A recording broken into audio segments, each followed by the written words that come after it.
Hindi naman masama yung intention ko na siguro masama kung involved ka in illegal drugs.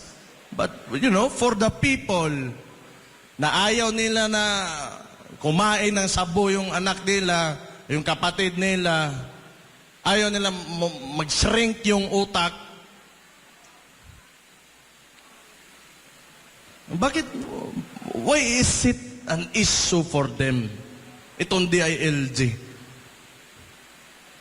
Bakit ang dami nyo maniobra para...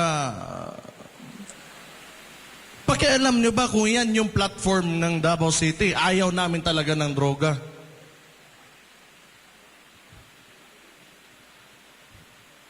What? So, does it mean that you are supporting illegal drugs?